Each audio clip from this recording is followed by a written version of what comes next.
Xiao So today we're going to learn about solving and graphing inequalities. But before we start solving and doing some problems, we're going to break down the word. What does it mean to be inequality? So, let's look at the word right here. Inequality.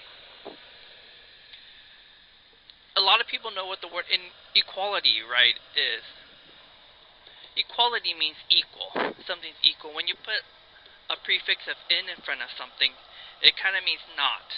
For example, inequality means not equal. For example, complete.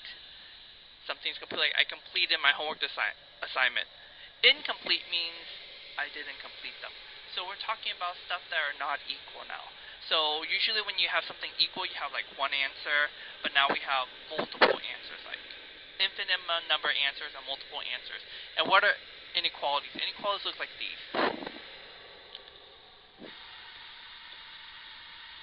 These are inequality symbols. Equality symbol looks like this. This is equality. These are inequalities here.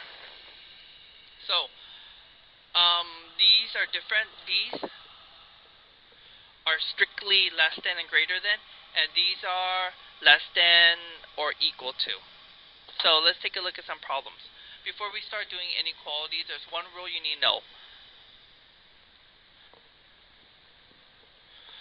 And how do you solve for inequality equations? You do exactly the same thing you do with equal signs. You do exactly the same thing. Everything you did yesterday, you're going to do today. But the thing is, there's only one difference. In an inequality, you have to remember, when you multiply or divide,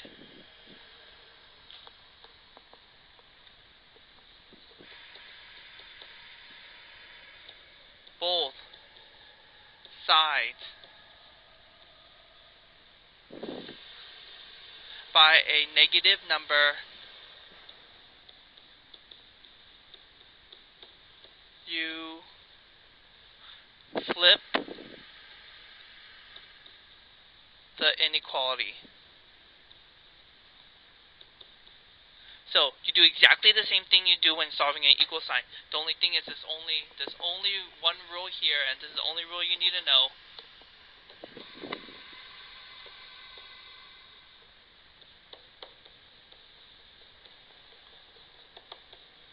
When you multiply or divide both sides by a negative number, you flip the inequality. Remember that. When you multiply or divide both sides by a negative number, you flip the inequality. Alright, you guys ready to do a problem? So if you already know how to do this, pause and see if you can do it on your own. I'll start really simple and then we'll move it to complicated. I think we're going to try to do 3 problems today right now. Let's take a look. First problem. Solve for x and graph. Solve for x and graph. Take a look.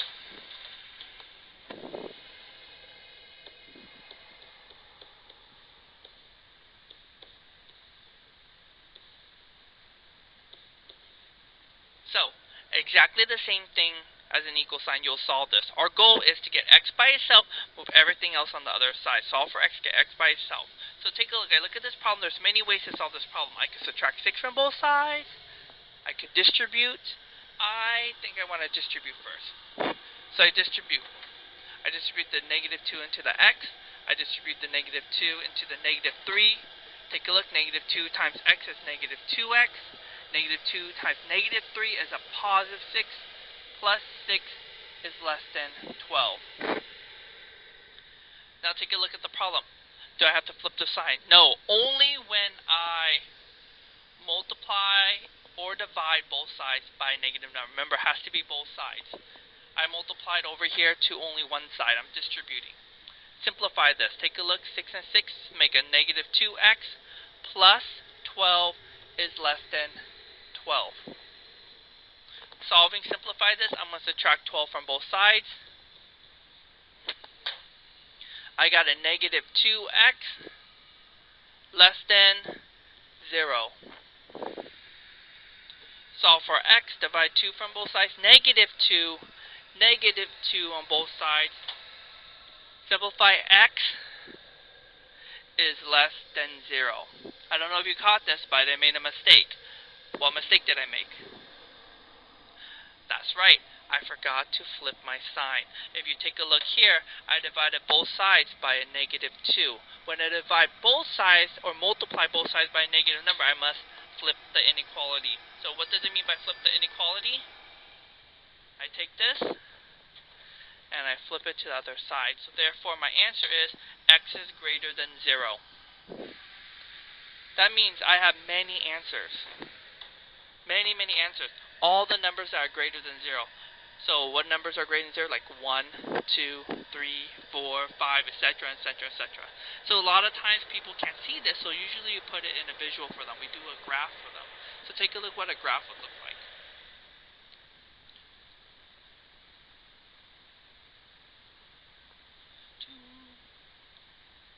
So I'm going to pull out a graph here. I'm going to pull out a number line because what we're dealing with here is we're dealing with one dimension. When you have one variable, you're in one dimension, you have one line.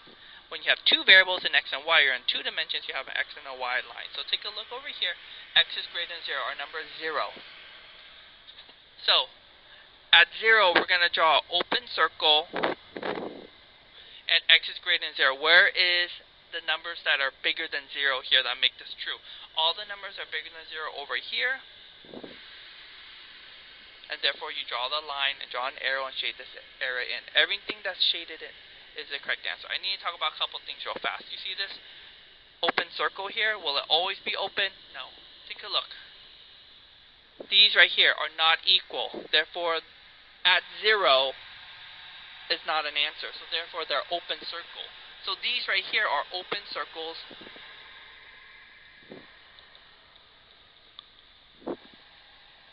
And these right here are closed circles. These are equal. These are closed circles.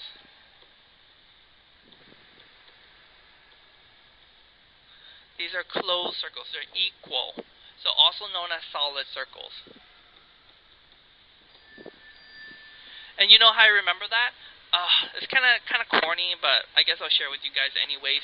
How do I remember that? Because equal, back in the days, like in the 60s, there has been like a movement for equality, where the African Americans weren't getting the same rights as other people.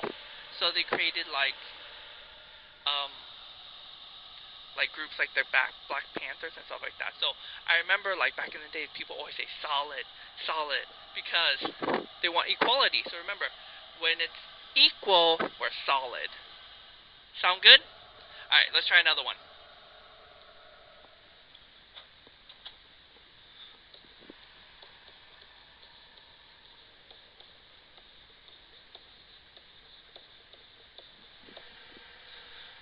Do a little bit harder. Let's work with fractions because I don't know you're comfortable with fractions yet.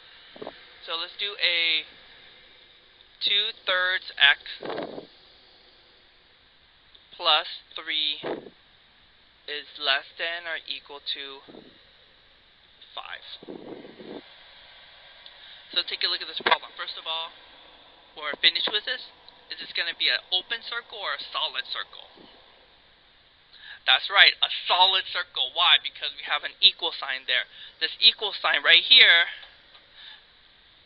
this equal sign means it's going to be a solid circle. So let's solve for this. How do I solve for this? First of all, I want to simplify. What do I do first? I subtract 3 from both sides. Let's do what I can. Let's not worry about the more complicated stuff. Always try to simplify. Do what we can. If we're not sure about that, do the things we're for sure we can do. So subtract 3 from both sides. I got A.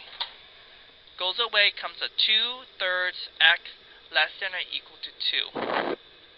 Now we're stuck here.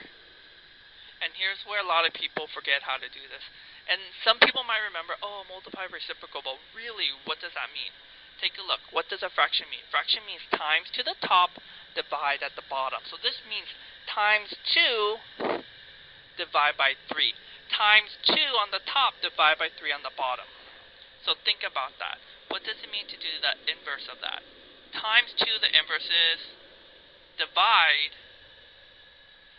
by 3, the inverse is times. So take a look. This is inverse of this is I'm going to, instead of divide by 3, I'm going to multiply by 3. Instead of multiply by 2, I'm going to divide by 2. Both sides.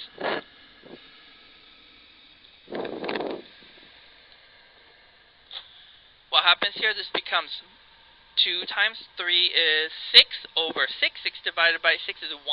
This is 1x. Do I flip the sign here? No, because I multiply both sides by a positive number, so the sign doesn't get flipped. Over here, I multiply by a fraction and a whole number. So what I do is I like to multiply fractions with fractions. This becomes 2 times 3 is 6. And the bottom is 1 times 2 is 2. 6 divided by 2 is 3. X is less than 3. So let's graph this. We're in one dimension though, so I take out my number line. I start at 3. So over here at 3, I'm going to make a solid circle or an open circle. That's right, a solid circle. So I'm going to solid circle this at 3. Then I'm going to look at this. Is x going to be smaller or bigger than 3? If I put a number in here, what would make this true? If I put in a number, let's say, I'll pick a number like 5. 5 less than 3. Is that true? That's not true, right? So this is not true. So let's try another number. Let's say 1 is less than equal to 3. Is that true? Yes, 1 is less than 3. Where's 1? Over here. So remember, x is smaller. Anything smaller is to the left. Anything bigger is to the right. Right. And how I remember that, I always think about inequalities as kind of like Pac-Man. So, and I was like, why Pac-Man? Take a look. Why Pac-Man? Because if you look at this very carefully, if I just draw it out, that looks like a Pac-Man to me. And I always remember Pac-Man. I remember playing this when I was a kid, like Miss Pac-Man. Pac-Man just goes around, eats all day. It's like a pig. So remember, Pac-Man always wants to eat the bigger number. So if it's like this, which number would Pac-Man eat? Pac-Man will eat the 5. So take a look. That would be true. So 3 is less than 5. Alright, how do you guys feel so far? So far at 12 minutes, I think that's enough time. Come into class, answer the questions at the bottom, and I think you're good to go. Great, thank you. Have a good day, guys. I'll see you tomorrow.